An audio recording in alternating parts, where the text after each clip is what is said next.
Okay, guys, welcome again to my podcast.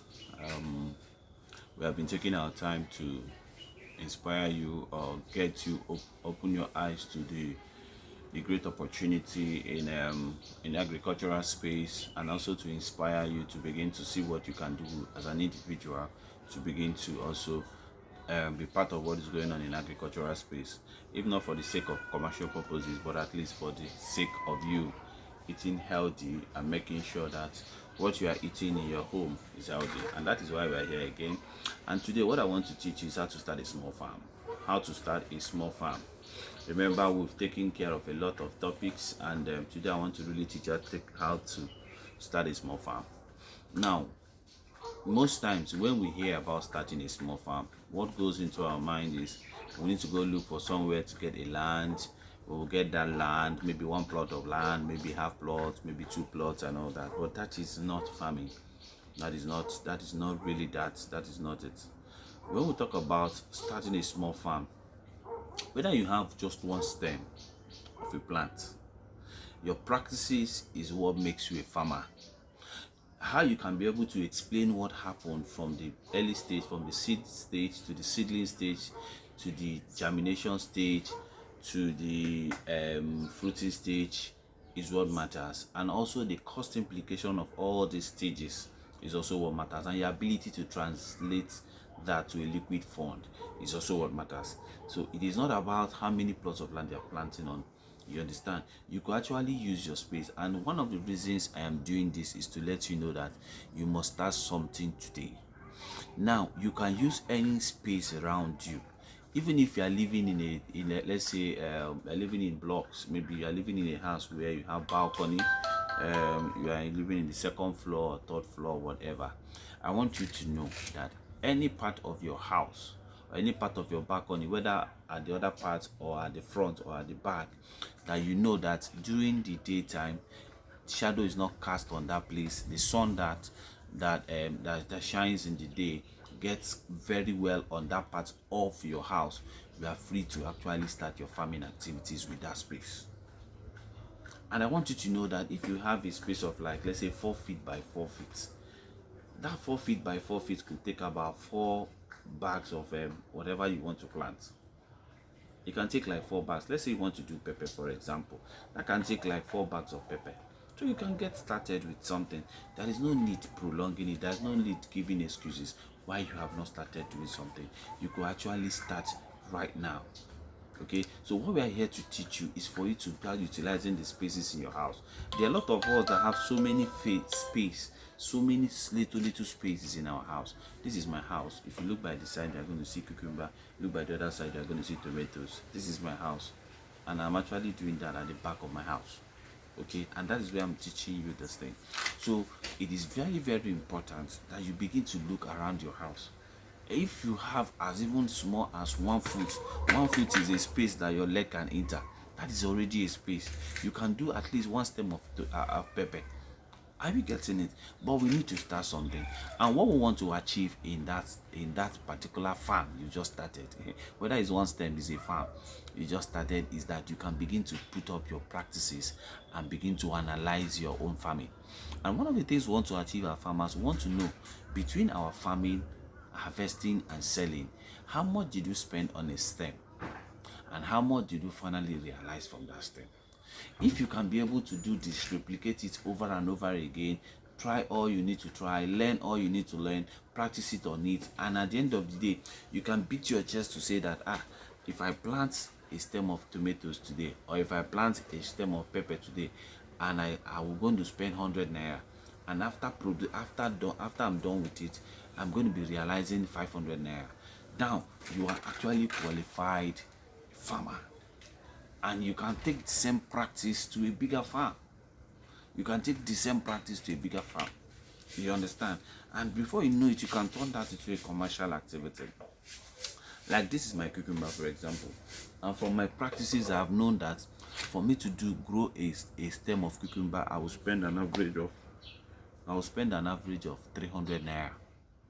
A stem of cucumber, I spend an average of 300 naira, and at the end of every harvest, at least I get minimum of 5 fruits of 5 cucumber from a stem of cucumber, minimum of 5. Now let's say at the worst of sales, let's say I sold it to 200 naira. 200 naira for that 5 is how much? That is 1000 naira. But what I spent actually was 200 naira. That means with 200 naira I'm actually realizing with 300 naira I'm actually realizing additional 700 naira from it. Do you understand that? So until you get to that point, now if I take this business out and go do it on a larger scale and I get the same result based on the practices I've learned, what it simply means that if I'm investing 1000 naira in doing this thing, or less I'm investing 3000 naira in doing this thing, I'm going to be coming back with 10,000 naira as a return. That is on the worst case scenario. Do you understand that? So we need to begin to start something. We need to begin to do something. So go and look for a space in your house and start doing something. And you are using that space to build yourself on what is needed. Build yourself in all the necessary requirements in doing this farming activity. Use that space to learn it. Use it to be able to get yourself soaked with what you need to do. Then another part that I will going to advise you on is this: keep your cost low. Keep your cost low. When I mean keeping your cost low is this: don't just say, because I have the money to buy fertilizer, you just be pouring fertilizer whichever way you want.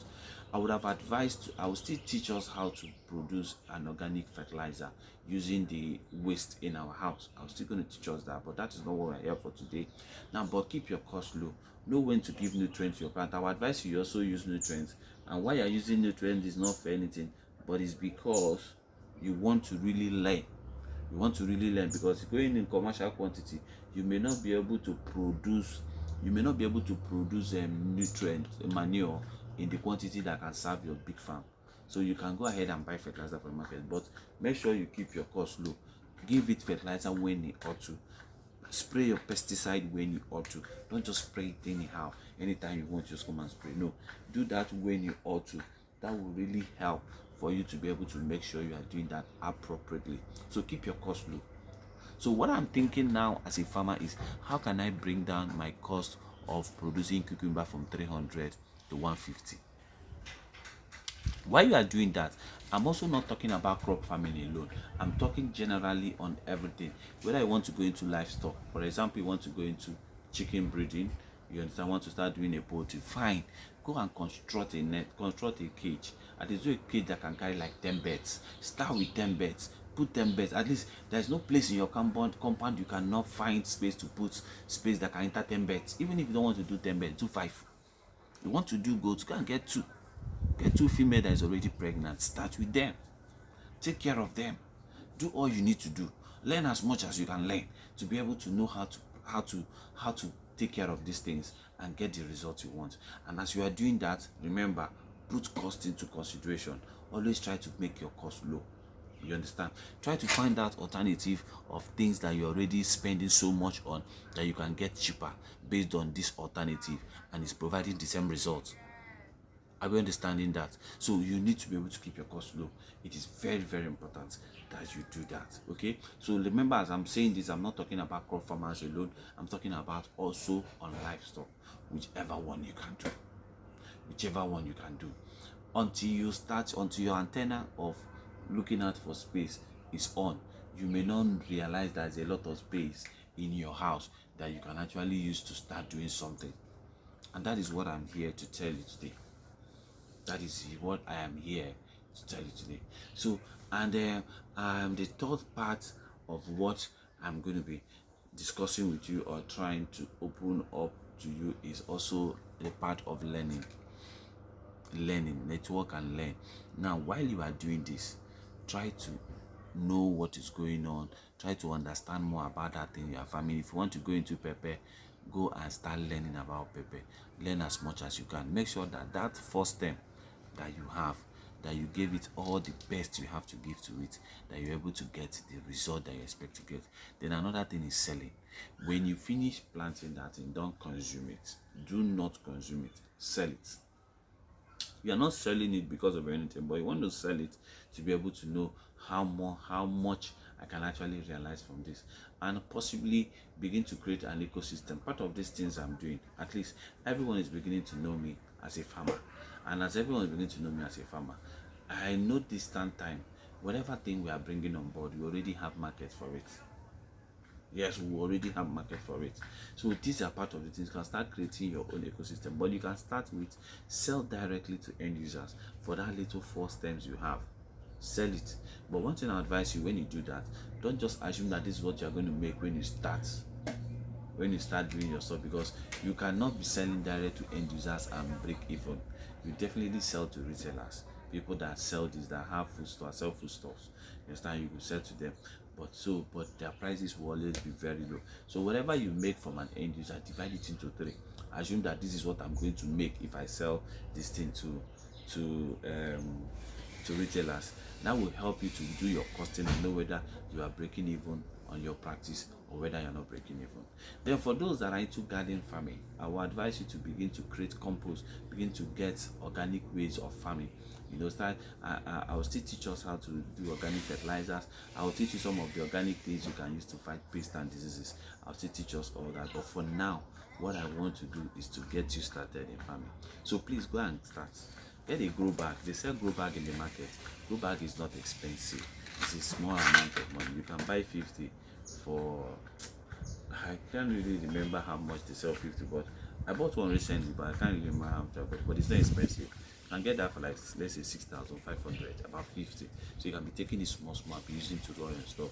What you are seeing here is a grow bag. You can see it. That's a grow bag here. You can as well, if you don't want to buy a grow bag, look around for where they are building house, get a cement bag. But I know grow bag will look neat, especially if you are doing vegetables. Their roots are not so wide, that their roots are not so deep that you start looking for a cement bag. Cement bag will require more sand. You will also look good by some and all that. But if you have a grow bag will take the right quantity of sand that you need for you to run your stock. So you can use that and do what you want to do. 6,500 is not a big deal. Okay, so if you want to do that, one of the things I want to start doing is I want to start nursing seeds. I want to start nursing seeds. I want to start nursing tomatoes. I want to start nursing pepper. I want to start nursing most of these things that people can now buy. I'll give them fertilizer and the right quantity that they need for them to take care of that thing from the seedling stage I gave them to the point where they are going to start harvesting it. Those are the things, those are the part of the programs we are setting up right now, so that if you are in your house, you have 4 stems, we'll give you 4 seedlings. We'll give you 4 seedlings. 4 seedlings are already nursed seed. When you have a seed, it's called seed. What we call a seedling. Seedling is already nursed seed, and the seedlings are what we transplant. You understand? So when I give it to you, I give it to you for you to go and transplant. So we'll guide you through the process so that you can start doing these things yourself. So these are the programs we are coming out. Very soon our products are going to be coming out. What you need to do is, I want to plant pepper, we'll give you seedling for pepper, you can start planting. I want to plant tomatoes, we'll give you seedling for tomatoes, you can start planting. I want to plant cucumber, I'll give you seedling for cucumber, you can start planting. I want to plant watermelon, we'll give you seedling for watermelon. I want to plant cabbage, we'll give you seedling for cabbage, you can plant. So we are already working on that, and all those things will be out. And we don't just give you that. Whatever quantity you collect, we'll give you fertilizers that would help you within that period, and also give you some fungicides and pesticides that will also help you within that period. Even though I don't advise fungicide and pesticides, because the more you can avoid it, the better for you. So if you're actually doing just 4 stems, you can always come and look around it, especially if it's your balcony. But if it's something outside your balcony, something that is a bit far from you, even though it's in your compound, it's advised that you also use pesticide, because these things, if they're on your plant, you will not be seeing them. But when they start giving wound on your plant, you just realize that this thing is there. So sometimes you just need to spray so that you be sure that you've taken them out. You may not know where they are. So we'll provide all these things for you so that you can start doing something. But we want everyone to start doing something, no matter how little. And you know what? If you try this for the first time, it will inspire you to know that this thing is possible. I can as well do it. And that is what we want to do. Thank you so much, guys, for being part of today's podcast. I want to believe you learned something, and I believe that today's training must have educated you, exposed you to things that you need to know. See you guys in our next video. Bye.